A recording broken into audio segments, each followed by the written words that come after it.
Bertemu kembali siswa-siswiku kelas 10 IPS dalam pembelajaran sejarah peminatan yang membahas tentang sumber sejarah. Di bagian ini kita akan melihat apa yang dimaksud dengan sumber sejarah, kemudian apa saja fakta-faktanya. Lebih dalam kita akan pelajari sebagai berikut ini. Sumber sejarah. Setiap manusia pernah mengalami peristiwa atau kejadian tertentu. Peristiwa tersebut ada yang berlangsung beberapa menit yang lalu atau berabad-abad yang lalu. Peristiwa atau kejadian pada masa lalu ada yang meninggalkan jejak dan ada pula yang tidak meninggalkan jejak. Jejak-jejak itulah yang dapat dijadikan sumber sejarah untuk merekonstruksi peristiwa yang telah berlalu. Dengan demikian, sumber sejarah dapat diartikan sebagai segala bentuk jejak sejarah, baik berbentuk lisan, tertulis, maupun berwujud benda yang dapat digunakan dalam mencari kebenaran masa lampau. Jadi di sini sumber sejarah, ada jenis sumber sejarah, dan nanti kita akan melihat itu apa fakta sejarah. Jenis sumber sejarah. Nah, kita lihat sumber sejarah di situ dikatakan adalah benda-benda yang dapat digunakan sejarawan dalam rangka meneliti peristiwa sejarah. Jadi sumber sejarah itu sebagai nyawa untuk merekonstruksi peristiwa sejarah. Jadi sumber sejarah merupakan bahan utama yang dipakai untuk mengumpulkan informasi yang akan ditulis. Nah, tanpa sumber sejarah, sejarawan tidak dapat mengisahkan peristiwa yang pernah terjadi pada masa lampau. Nah, nanti kita akan melihat sumber sejarah dibedakan menjadi dua jenis, yaitu sumber sejarah berdasarkan bentuknya dan sumber sejarah berdasarkan urutan penyampaiannya. Nah, kita lihat yang pertama, sumber sejarah berdasarkan bentuknya. Di situ kalian bisa melihat ada sumber tertulis. Ya, jadi sumber berdasarkan bentuknya itu adalah sumber tertulis. Jadi sumber tertulis itu adalah keterangan tertulis yang berkaitan dengan peristiwa sejarah. Jadi sumber tertulis itu merupakan sumber sejarah yang diperoleh melalui peninggalan-peninggalan tertulis. Nah, sumber tertulis ini memberikan informasi secara tertulis mengenai aspek-aspek yang akan diteliti, seperti aspek politik, ekonomi, sosial, dan budaya. Nah, contoh dari sumber tertulis yang dapat digunakan sebagai penelitian sejarah itu antara lain adalah laporan, kemudian surat kabar, catatan harian atau diary, ya, kemudian juga autobiografi. Nah, jadi surat di sini seperti mengirimkan pesan, ya. Jadi kalau dulu belum ada Android, ya, belum ada telepon, nah, orang mengirimkan pesan itu melalui surat. Nah, misalnya seperti yang dilakukan oleh R.A. Kartini terhadap Nyonya Abendanon. Ya, jadi kalau catatan harian itu seperti diary-nya, ya, apa yang dituliskan oleh orang itu yang mereka alami sehari-hari. Nah, kemudian kalau autobiografi itu pada umumnya penulis menyampaikan nilai sosial, proses sosial, situasi sosial, serta perubahan sosial yang isinya empiris dan nyata pada zamannya. Jadi autobiografi ini adalah riwayat hidup pribadi yang ditulis sendiri oleh penulisnya. Ya. Nah, itu yang dimaksud dengan autobiografi. Nah, sumber lisan itu adalah informasi yang disampaikan secara lisan.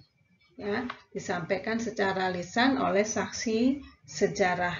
Jadi sumber lisan itu disampaikan langsung oleh pelaku. Nah, dapat dikumpulkan sumber lisan ini melalui wawancara dengan menggunakan metode oral history atau sejarah lisan. Nah, kemudian metode untuk mendapatkan sumber lisan tadi sudah Ibu sebutkan, itu disebut dengan sejarah lisan atau oral history. Nah, sumber lisan itu ada sumber lisan primer, ada sumber lisan sekunder. Jadi kalau sumber lisan primer itu yang berasal langsung dari orang yang menyaksikan peristiwanya.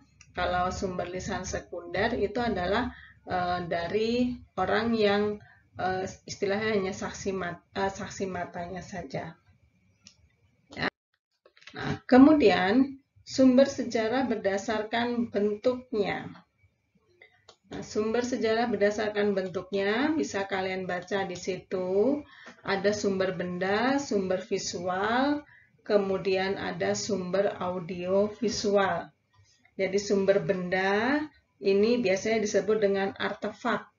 Ya, jadi sumber benda itu dapat digunakan sebagai sumber sejarah. Nah, fungsinya untuk menunjukkan perkembangan kebudayaan dari waktu ke waktu. Jadi meskipun demikian, tidak semua sumber benda dapat menginformasikan kebenaran secara pasti. Oleh karena itu, sejarawan harus meneliti dan menganalisis sumber tersebut dengan cermat. Nah, kemudian di situ kalian bisa lihat contoh-contohnya apa saja termasuk dalam sumber benda.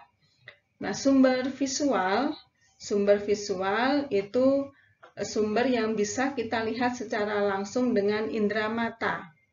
Jadi dapat berupa foto, berupa monumen, ya.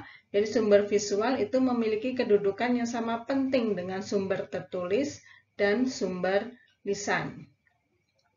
Nah, sedangkan sumber audiovisual itu merujuk pada beberapa sumber berupa suara dan komponen gambar. Jadi suara atau audio, komponen gambar itu visual. Jadi sumber audio visual itu dapat berupa film dokumenter mengenai peristiwa sejarah, berita mengenai peristiwa sejarah yang ditayangkan televisi, kemudian atau diunggah dalam YouTube, ya. Kemudian juga dapat berupa gambar bergerak yang diambil melalui video. Nah, kemudian sumber sejarah berdasarkan urutan penyampaiannya. Kita lihat bagaimana klasifikasinya sumber sejarah berdasarkan urutan penyampaiannya. Ada sumber primer, ada sumber sekunder, dan ada sumber tersier. Kalian bisa membaca apa yang dimaksud dengan sumber primer, sekunder, dan tersier. Ya, sumber primer memiliki tingkat kredibilitas paling kuat dibandingkan sumber sekunder. Dan sumber tersier karena adanya keterlibatan langsung pelaku atau saksi dalam peristiwa sejarah. Nah, itu yang dimaksud dengan sumber sejarah berdasarkan urutan penyampaiannya. Jadi yang paling bagus itu adalah menggunakan sumber primer. Nah, kemudian kita lihat fakta sejarah. Fakta sejarah. Fakta dalam pengertian sehari-hari adalah realitas. Nah, menurut Sartono Kartodidjo, fakta merupakan produk dari proses mental atau sejarawan atau memorisasi. Oleh karena itu, fakta telah mengandung unsur subjektif, yaitu unsur-unsur subjek dalam hal ini penulis sendiri. Dengan demikian, fakta bersifat relatif atau dapat berubah. Fakta dapat berubah jika ditemukan data atau sumber baru yang lebih dapat dipercaya. Nah, berdasarkan sifatnya, di situ kalian bisa lihat ada fakta keras, kemudian fakta lunak, inferensi, dan opini. Ya, jadi kalian bisa membacanya di situ. Kebenarannya sudah, fakta keras itu kebenarannya sudah diterima secara umum. Nah, jadi misalnya kemerdekaan Indonesia itu diproklamasikan pada 17 Agustus 1945. Ya, itu fakta yang sudah diketahui atau diterima secara umum dan tidak perlu lagi diperdebatkan. Fakta lunak, kebenarannya masih terbuka untuk diperdebatkan. Nah, contohnya peristiwa Super Semar itu merupakan fakta lunak karena masih diperdebatkan dan faktanya itu masih simpang siur, ya. Buktinya masih belum jelas. Nah, kemudian inferensi itu ide sebagai benang merah yang menjembatani antar fakta. Nah, misalnya pada Mei 1965, Subandrio menerima dokumen Blitzkrieg yang di dalamnya tertulis Our Local Army Friends. Nah, selanjutnya pada tanggal 30 September 1965 terjadi kudeta berdarah. Nah, jadi dari dua fakta tersebut, sejarawan kemudian membuat kesimpulan bahwa TNI Angkatan Darat terlibat dalam upaya kudeta tahun 1965. Nah, kemudian yang terakhir itu adalah opini. Jadi opini itu adalah pikiran pendirian, ya, atau pendapat pribadi yang tidak didasarkan atas pendapat umum. Jadi opini ini bisa berupa tulisan dalam buku, surat kabar, atau pernyataan lisan. Contohnya, pernyataan bahwa proklamasi kemerdekaan Indonesia merupakan puncak perjuangan bangsa Indonesia. Nah, berdasarkan bentuknya, kalian bisa baca di situ ada sosiofak, mentifak, artifak. Ya. Nah, itulah pembelajaran kita tentang sumber sejarah. Nah, semoga dengan pembelajaran ini kalian bisa lebih paham dan terima kasih sudah mendengarkan video kali ini dan kita akan membahasnya lebih mendalam lagi dalam pembelajaran Google Meet. Salam sehat selalu, selalu jaga kesehatan dan jangan lupa untuk berdoa. Terima kasih.